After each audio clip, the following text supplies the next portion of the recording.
ከዛ ቫሊዴሽን እዚህ ነው የሚደረገው? እዛ ሱቁስ ሳልገዛ ነው የወጣሁት። አልገዛም። ለምን? ስለዚህ ገባሁና ትከፍላለህ ማለት ነው። ስንት ብር ነው የከፈለው? አሁን ገብቼ 15 ደቂቃ አልሞላኝም። ካልሞላ ያስወጣሃል። 15 ደቂቃ ካልሞላ ያስወጣሃል።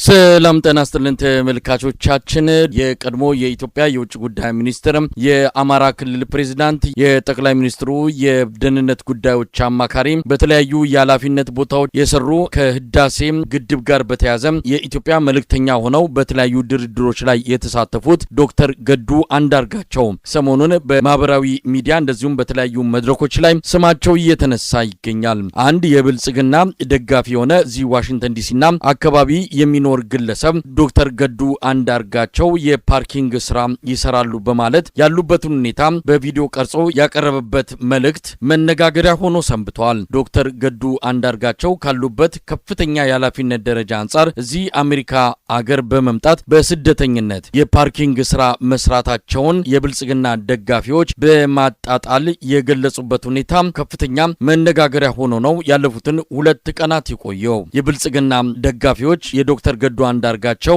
በፓርኪንግ ስራ ላይ መሰማራትን በማንሳት ለማጣጣልና ስብናቸውን ለማቆሸሽ የሄዱበት ርቀት በአንጻራዊ ሁኔታ ከመላው ኢትዮጵያውያን ከብልጽግና መንደር ሳይቀር ከፍተኛ ተቃውሞ ገጥሞታል። ለዶክተር ገዱ አንዳርጋቸው የተለያዩ መልእክቶችን ነው ሲተላለፍ የተከታተል ነው። ለመሆኑ የተላለፈው ምንድነው? ዶክተር ገዱ አንዳርጋቸው በዚህ ዙሪያ ላይ ምን አስተያየት ይሰጣሉ የሚለውን በማንሳት አጠር ያለ ቆይታ ለማድረግ ስልካቸው ላይ ደውለን ነበረ። አጭር ቆይታ አድርገናል። ወደዚያው እናልፋለን።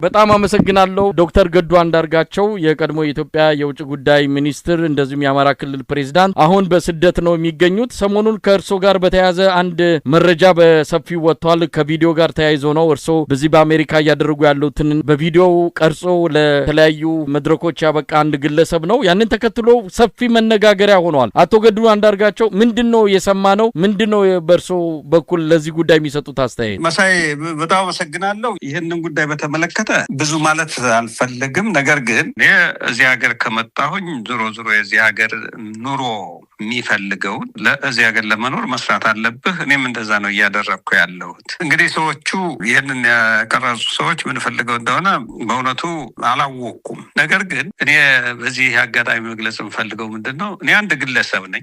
እንደ አንድ ግለሰብ በዚህ ሀገር በነፃነት ለጊዜው ያገኘሁትን ስራ እየሰራው ኑሮዬን እየገፋው ነው ያለሁት። እግዚአብሔር ይመስገን መኖርበት አኗኗሪም የተሻለ ሁኔታ ላይ ነው ያለሁት። እየሰራው ነው የምኖረው ማለት ነው። ከዛ በተረፈ ግን እኔ የአማራ ወንድሞቼ እህቶቼም ይሁን በጠቅላላ የኢትዮጵያ ሕዝብ መጨነቅ ያለበት እዛ ሀገር ቤት ላለው ሕዝብ ነው። በከፍተኛ ስቃይ ውስጥ ነው ያለው የአማራ ሕዝብ። በየቦታው እየተገደለ እየተፈናቀለ ባህሉን እምነቱን በአግባቡ ኤክሰርሳይዝ እንዳያደርግ ብዙ ነገሮች እየተደረጉ ነው ያሉት። ሰው መጨነቅ ያለበት አጀንዳ ማድረግ ያለበት ያንን ጉዳይ ነው፣ የሕዝብ ጉዳይ ነው። ኢትዮጵያውያን አሁን በሰላም ወጥቶ መግባት ወይም ደግሞ ቤት በሰላም አድሮ በነገታው የሚገናኝና የማይገናኝ መሆኑን እርግጠኛ የማይሆንበት ሁኔታ ነው ያለው። የኢትዮጵያ ህዝብ በእጅጉ ሰፈር እያደረገ ማለት እየተሰቃየ ነው ያለ። አጀንዳችን መሆን ያለበት ይሄን ህዝብ እንዴት አድርገን ነው ከዚህ ስቃይ የምናወጣው የሚል የመተባበር መንፈስ፣ የትግል መንፈስ መጠናከር ነው ያለበት። ከዛ ባለፈ ደግሞ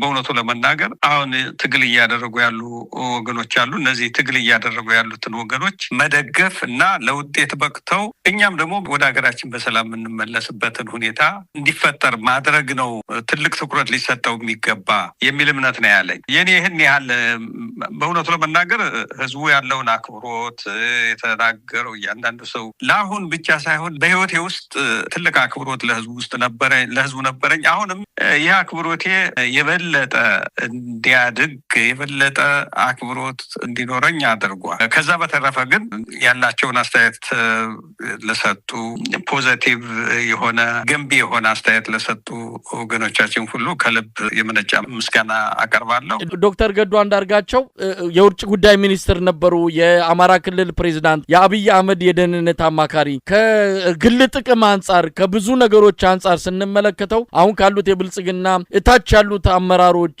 እታች ያሉት ካድሬዎች ከላይ ካሉት አንጻር አይደለም በግሎ ማድረግ የሚገባው ነገር እያለ ነገር ግን ያን ሳያደርጉ ቀርተዋል። ይሄንን ነገር በማድረጎ የሚሰማውት በግሎ ስሜት አለ። ይሄ አሁን የተባለውን ስራ በቪዲዮ ቀርጾ ያወጣው ግለሰብ አለ። ያንን በመስራቶ በነበሩበት የስልጣን እርከን ደረጃ አሁን ይሄንን ስራ ላይ በመገኘቶ የሚሰማው ስሜት አለ። ስደተኛ በመሆኔ የሚሰማኝ ነገር ሊኖር ይችላል። አገርን ያህል ነገር ትተህ ስደተኛ መሆን ዞሮ መጥፎ ነገር ነው። ከዛ በተረፈ ግን እኔ ያኔ የአማራ ክልል ፕሬዚዳንት ሆኜ በፌዴራል ደረጃ ሚኒስቴር ሆኜ ባገለገልኩበት ዘመን ያ ሮሌ የነበረው ለህዝብ ለሀገር ለጋራ ጉዳዮች መስራት ነው። ህዝብ የተጣለብኝን ኃላፊነት መወጣት ነው። አሁን ደግሞ ከዚህ እየሰራ ያለሁት ለመኖር ነው። ለኔ ለግሌ ነው እየሰራ ያለሁት ማለት ነው። ይሄ እኔ ራሴን ችዬ እዚህ ሀገር ከኢትዮጵያ ወደዚህ ስመጣ የልብስ ሻንጣ ከመያዝ በስተቀር ሌላ ይዤ የመጣውን ነገር የለኝም። አሁን ግን እየኖርኩ ነው። እዚህ ሀገር የሚኖር ሰዎች የሚኖሩትን ኑሮ እየኖርኩ ነው ማለት ነው እየሰራው። ይሄ ስራ ለኔ የቤት ኪራይን ለመክፈል የሚያስፈልጉኝ ሌሎች ቢልስ ማለት የክፍያዎችን ለመክፈል እና ለመኖር ተረጋግቼ እንድኖር እንዳስብ በሚያስችለኝ መንገድ እያገለገለኝ ነው ያለው። እንደውም እኔ ከዚህ ከቆየው የምመኘው ወደ ሀገር ቶሎ መመለስ ነው። ነገር ግን ከዚህ የምቆይ ከሆነ የበለጠ ደግሞ ከዚህም የተሻለ ስራ በአይነትም ደግሞ ሌላ ተጨማሪ የምሰራው ስራ እየሰራው የበለጠ ኑሮዬን እያሻሻሉ መሄድ ነው እና ምንም እንደውም ወደ አሜሪካ እዚህ ሀገር የተለመደ ነገር አለ። ከሲስተሙ ውስጥ እንደዚህ እያልክ ነው ቀስ እያልክ ነው የምትገባው እና እንደውም ሳልቸገር እንትን ሳልል ራሴን በራሴ ለማስተዳደር መቻሌ በእውነቱ ለመናገር ኩራት ነው የሚሰማኝ፣ ክብር ነው የሚሰማኝ። ዶክተር ገዱ አንዳርጋቸው በኢህአዴግም ጊዜ ነበሩ፣ በብልጽግናም ጊዜ ነበሩ። ሀብት ለማግኘት ገንዘብ ለቤተሰብም ለራሱም ለወደፊት ለጡረታም ይሆን ለማትረፍና ለማቆየት እድሉ ነበረ። ያንን ያላደረጉት ግን ለምንድን ነው? ምክንያቱም አንዳንዶች እንኳን አይደለም እርሶ ባሉበት የፌዴራል ከፍተኛ የስልጣን እርከን ላይ ይቅርና የወረዳ ባለስልጣን ሲሆኑ እንዴት ሀብት እናገብሳለን፣ እንዴት የራሳችንን የወደፊት ህይወት እናደላድላለን የሚሉ ባለስልጣናት በመሉበት እርሶ ያንን ማድረግ ያልቻሉበት እንደው ያንን ነገር እንደው ማወቅ ስለፈለግን ነው። ለምን አላደረጉም? እንግዲህ እንደ ሰው ሊለያይ ይችላል። ህገወጥ እኮ ነው። ያ እንድታስተዳድር ነው የተሰጠህ እንጂ ለግል ጥቅም ልታውለው አለ ማለት። በዛ የምሰራበት ጊዜ መንግስት ደሞዝ ይከፍለኛል። የሚከፈለኝ እንደሌላው መንግስት ሰራተኛ አለ። ከዛ በተረፈ ህዝብና የሀገርን ገንዘብ መውሰድ ከህግ አኳያም ትክክል አይደለም፣ ከሞራል አኳያም ትክክል አይደለም። እኔ ደጋግሜ እንደማነሳው በኢህአዴግ ውስጥ ስቆይ የሆነ ለውጥ እንዲመጣ በህብረተሰብ ደረጃ በአኗኗር ደረጃ እንዲመጣ የምፈልገው ዓላማ ነበረኝ፣ የማምንበት ያን ዓላማ ለማሳካት ነው ስረባረብ የኖርኩት እንጂ የግል ኑሮ እንዴት አድርጌ ነው ከፐብሊክ ሪሶርስ ከህዝብ ሀብት ወስጄ ብዬ አስቤውም አላውቅም። ያንን አለማሰቤ ደግሞ አሁን ጤናማ አስተሳሰብ ማለት ይሄ ንጹህ ህሊና እንዲኖረኝ አግዞኛል። አሁን በዚህ የምሰራውን ስራ እንደው ሌላው ሰው የተለያየ ስያሜ ሊሰጠው ይችላል። ለእኔ ክብር ነው የሚሰማኝ መሳይ እና ለኛ አስተያየቴ ነው። በጣም አመሰግናለሁ።